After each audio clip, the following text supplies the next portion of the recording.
Friend and fellow New Jersey fly tyer Matt Grobert introduced me to this type of soft hackle a couple of years ago. Since then, they've become one of my favorite all-around patterns to fish. During most of this year's sulphur hatch, size 14s like this one did just fine.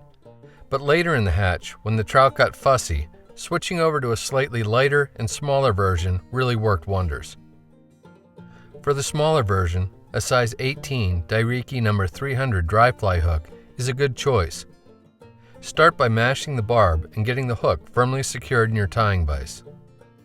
For thread, I like UTC 70 denier in a color they call wood duck, but you can go with basic brown as well.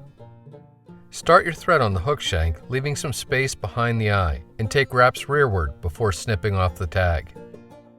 To add segmentation and increase durability, I like to incorporate a rib of extra small gold ultra wire. A 4 to 5 inch piece is enough for several flies. Secure the wire to the hook shank and take thread wraps all the way back to the bend. To create a lighter colored fly, you can use a pheasant tail feather that's been dyed yellow, as I'm doing here. Pull down 6 or so fibers perpendicular to the stem and strip or snip them free. Measure the fibers to form a tail about a hook shank in length, and then with a pinch wrap, tie them in right at the start of the hook bend. 2 or 3 wraps of tying thread ought to do it. Now, without advancing your thread, begin taking wraps around the hook shank with the fibers. Leaving the thread in this position helps to keep the fibers from separating. Tie off the fibers where you started your thread on the hook shank and then snip them off close. Get hold of the ultra wire and begin making open spiral counter wraps to segment and reinforce the pheasant tail body. To securely tie off the wire, take a thread wrap around it to change direction so that you're making counter wraps with your thread. After a few of these, once again, use the wire to change the direction of the thread wrap back to normal. You can then helicopter the wire to break it off close.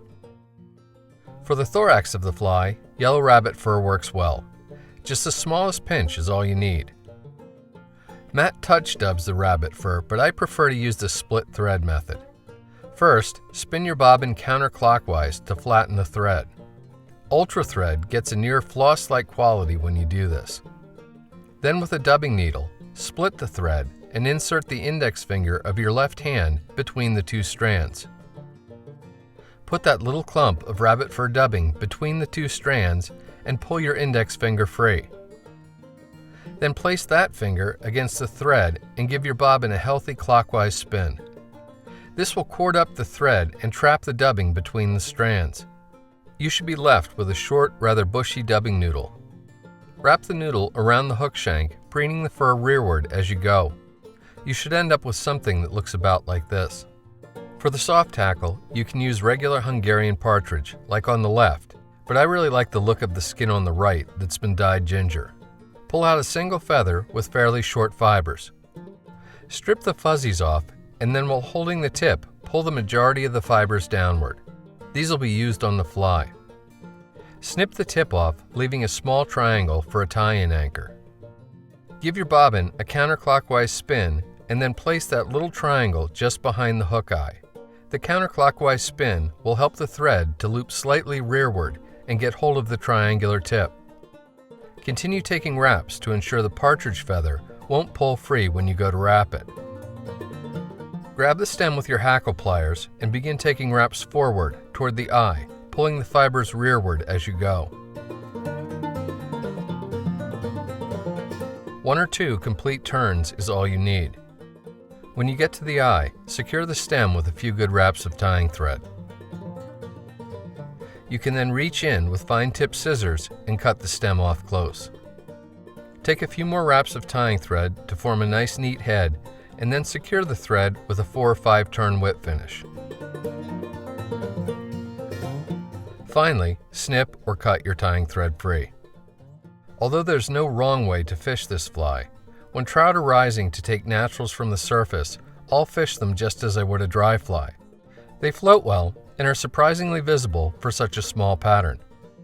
A few rapid falls cast usually dries them out, but if they get very wet and start sinking, try blotting them with an Amidou patch or similar to remove the majority of the water from the fly. Then brush a dry fly floatant or desiccant into the rabbit fur and blow off the excess, and your flies should be riding high once again. This little number has really saved me on multiple occasions during the sulphur hatch, when the trout are refusing everything else.